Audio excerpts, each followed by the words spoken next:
पर चर्चा के लिए मेजर जनरल रिटायर्ड जेके बंसल साहब हैं डिफेंस एक्सपर्ट के तौर पर, और अरविंद सिंह तेजावत हैं विदेश मामलों के जानकार, आकाश जिंदल हैं अर्थशास्त्री जी। बहुत स्वागत है आपका। स्वागत करने के साथ ही सबसे पहले चूंकि सवाल एक ही आता है और पूरे देश में एक ही सवाल है अरविंद जी कि आखिर हिंदुओं पर हमला कब रुकेगा। देश भर में हम देख रहे हैं गुस्सा है, उबाल है, और सवाल उन अंतर्राष्ट्रीय संगठनों से भी पूछा जा रहा है जिन्हें रोहिंग्या मुसलमानों के खिलाफ मानवाधिकार हनन नजर आता है जब उनकी बिजली पानी कट किए जाते हैं, लेकिन हिंदुओं पर हो रहे अत्याचार नजर नहीं आते हैं। बिल्कुल सही कह रहे हैं सुमित साहब, क्योंकि बात यह है कि ये जितने भी जो संगठन या जो एनजीओ के फॉर्म में जो ये वहां पे ऑर्गेनाइजेशंस हैं जो ये सारे मुद्दे उठाते हैं और इनके पीछे पॉलिटिकल मोटिवेशन होता है, और दरअसल वो इंसानियत के हक में बात नहीं करके वो सेलेक्टिवली उठाते हैं कि जिससे उनको पॉलिटिकल बेनिफिट हो। अभी भारत क्योंकि दुनिया में एक बहुत ही उभरती हुई ताकत है, तो ये सबको ये लग रहा है कि भारत की ताकत को कैसे सीमित किया जाए। बांग्लादेश में सत्ता परिवर्तन को लेकर अमेरिका की भूमिका हमसे छुपी हुई नहीं है। तो ये सच है, बिल्कुल आपसे सहमत हूं मैं कि दरअसल ये रोहिंग्या के मुद्दे पे ये जरूर उतने सक्रिय हो जाते हैं, पर वहीं हिंदुओं के मुद्दे पर इतनी सक्रियता नहीं आ पाती है। ऐसे में मुझे लगता है कि जो भारतीय डिप्लोमेट्स हैं उनकी यह विजय होगी अगर ये इस मुद्दे को अंतर्राष्ट्रीय स्तर पर उठाए, पर अंतर्राष्ट्रीय स्तर पर भी किसी मदद की उन्हें उम्मीद नहीं रखनी चाहिए। दक्षिण एशिया की संप्रभुता की रक्षा के लिए खुद भारत को ही आगे आना होगा और ये बताना होगा कि विदेशी ताकतों का इस क्षेत्र में और इस प्रदेश में कोई जगह नहीं है, और हमें वह ताकत है कि हम उन्हें निकाल बाहर करेंगे। सुमित साहब। जी जनरल साहब, यहां पर मिलिट्री ऑप्शन तो लोग बार बार कह रहे हैं कि अभी नहीं है, क्या वाकई ऐसी स्थिति है? क्योंकि गुस्सा तो है, हिंदुओं पर हो रहे हमले को लेकर गुस्सा तो है। अभी 4 आरोपी जरूर गिरफ्तार किए गए हैं। अब मोहम्मद यूनुस की सरकार ने विदेश सचिव के दौरे के बाद ये घटनाएं मानी भी कि 88 घटनाएं हुई हैं, लेकिन ये आंखों में धूल झोंकने के बराबर तो कहीं नहीं। दबाव है, लेकिन दबाव के बदले कुछ घटनाएं मान लीजिए 4-5 लोगों को गिरफ्तार कर लीजिए, इससे रुक जाएगा क्या वहां पर अत्याचार हिंदुओं पर हो रहा? Good morning Sumit. जी गुड मॉर्निंग। देखिए, जहां तक आपने मिलिट्री ऑप्शन की बात की, मिलिट्री ऑप्शन इसका सॉल्यूशन नहीं है। हमारे प्रधानमंत्री हर मंच पर कहते हैं कि किसी भी समस्या का समाधान डायलॉग और डिप्लोमेसी से होता है। और जब अगर किसी समस्या का मिलिट्री समाधान तब तो होता है, कोई पर्टिकुलर ग्रुप हो, बॉर्डर हो, जिसको आप जो खत्म कर दिया जाए, लेकिन वहाँ की जनता पूरी जो फैली हुई है उनका सबका जो समर्थन ये बांग्लादेश की सरकार कर रही है, और वो इस बात को उनके भी काबू में नहीं है। ये जो टेररिस्ट ग्रुप हैं, जो टेररिस्ट को उन्होंने छोड़ा हुआ है, और जो बांग्लादेश में पहले एक एंटी टेरर एस्टेब्लिशमेंट होता था, टेररिस्ट को बंद करता था, वो अब हट गया। लेकिन सबसे बड़ी बात यह है कि बांग्लादेश जो है वो कुछ जो अपने भी देश के हाथों में खेल रहा है, चाइना के हाथों में खेल रहा है, और पाकिस्तान के हाथों में खेल रहा है।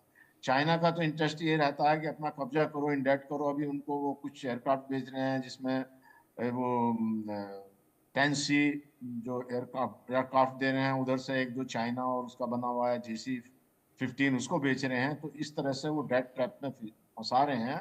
और ये देखने की बात है कि बांग्लादेश जो खरीद रहा है वो खरीद तो रहा है, लेकिन उसके पास इतनी बड़ी इंफ्रास्ट्रक्चर है कि नहीं है कि उनको उड़ा पाएगा। उनके पास पायलट है कि नहीं है, लॉजिस्टिक सपोर्ट है कि नहीं है, या इकोनॉमी उनकी कहाँ पे जा रही है। ऐसी इकोनॉमी खराब हो रही है, इस तरह से चाइना अपने डेट ट्रैप में फंसा देगा। दूसरी तरफ से इनका म्यांमार के साथ में भी बॉर्डर जो 270 किलोमीटर लगता है, वहाँ पे भी अरकाना जो एक उनके अरकाना आर्मी है वो इनके साथ में जो है उनके बॉर्डर पे ध्वंस मचाती रहती है। सबसे बड़ी बात यह है कि इंटरनेशनल कोर्ट में भी जो एक्सक्लूसिव मैरीटाइम जोन होता है उसकी 200 किलोमीटर की सीमा को वो म्यांमार के पक्ष में कर दिया है। तो बांग्लादेश चारों तरफ से घिरा हुआ है। ऐसी स्थिति में बांग्लादेश को भारत के साथ में अपने संबंध बिगाड़ना वो अपने आप में पैरों में कुल्हाड़ी मारने वाली बात है। 28 जो हमारे जो ऐसे आइटम्स हैं वहां जाते हैं जिसकी वजह से उनका जो चलता है सारा, और 80% बिजली जो वो भारत की है। तो इन सब चीजों को देखते हुए भारत के साथ में इस तरह के संबंध करना वो उनकी ही अपनी एक जो है अपनी आत्महत्या करने वाली बात है बांग्लादेश को, कि वो अपने आप पैर में कुल्हाड़ी मार के और अपना, और जहां तक लड़ाई की बात है, जी। वो कितने ही J-10 JC-17 ले लें, लेकिन भारत की क्षमता के सामने कहीं टिकते नहीं है। भारत की जो जो आर्मी है, उनका 4th स्थान है वर्ल्ड के अंदर में, जो हमारी डिफेंस है, जब इनका 33वां स्थान है। इनके पास तो कुछ है ही नहीं लड़ने के लिए। लेकिन मेरे को समझ में नहीं आता ये पाकिस्तान और लेकिन इसमें चाइना के चीन दबाव से में आके ये जो ऐसे, फाइटर जेट खरीदने की बात है, ये क्या बता रहा है आपको? ये क्या समझ में आ रहा है? देखिए ये समझ में जो है, वो जो कह रहे हैं कि हम अपनी एयर डिफेंस को, एयर स्पेस को सुरक्षित करना चाहते हैं, तो वो एक इनके अंदर में फियर है, या अपना वो पाकिस्तान के भड़कावे में चाइना के कर रहे हैं, लेकिन उससे उन्हें कोई फायदा नहीं नहीं, तो होने हमारे वाला। पास जो राफेल है और जो वहां अगर हिंदुस्तान को J-10 हालांकि अलर्ट लाते में हैं तो रहना जे है, J-10 लेकिन मैं यहाँ बात J-10 का जरूर क्या कहना टिकता है चाहूंगा क्या? कि ऐसी स्थिति को देख करके भारत को भी तैयार रहना है। ये कोई दुस्साहस कर सकते हैं, जिसकी हम्म। बार बार मैं पहले भी चर्चा करता रहा हूँ। जो चिकन नेक की बात है, वो जो कॉरिडोर है, जो 22 किलोमीटर लंबा और चौड़ा और 60 किलोमीटर लंबा है, हाँ, जो सिलीगुड़ी कॉरिडोर भी कहते हैं, तो उसकी सुरक्षा करना हमें बहुत जरूरी है। जी। ठीक है, बिल्कुल। यहाँ पर चिकन नेक आपने ज़रूर कहा और उसकी चर्चा हम लगातार कर रहे हैं कि नज़र कहीं ना कहीं उनकी चीन की पहले भी रही है, पाकिस्तान की भी रही है, तो बांग्लादेश एक मोहरा हो सकता है। और चीन की तरफ से अगर J-10C दिया जाता है, सवाल है कि इस तरह की फाइटर जेट खरीदना या फिर टर्किश ड्रोन को तैनात करना, ये सारी चाल जो है वो बांग्लादेश क्या उकसाने वाला है, या फिर बांग्लादेश वाकई उस स्थिति में है कि पाकिस्तान और चीन के रहमो करम पर भारत से लड़ सकता है? ऐसा अब कई कई बार कहा गया कि बांग्लादेश शायद युद्ध की तैयारी में है, लेकिन युद्ध की तैयारी में है या फिर युद्ध जैसा माहौल बनाना चाह रहा है, दोनों में एक बड़ा फर्क है। और जो इकोनॉमिक ब्लॉकेज की बात कही या सामानों की बात कही, मैं उस पर आकाश जी आपके पास आता हूं, लेकिन उससे पहले इस वक्त की एक बड़ी खबर, भारत से नई चाल खेलने की फिराक में है यूनुस सरकार। पाकिस्तान के बाद अब चीन के करीब बांग्लादेश बांग्लादेश चीन से एडवांस फाइटर जेट खरीदेगा। भारत से रिश्तों में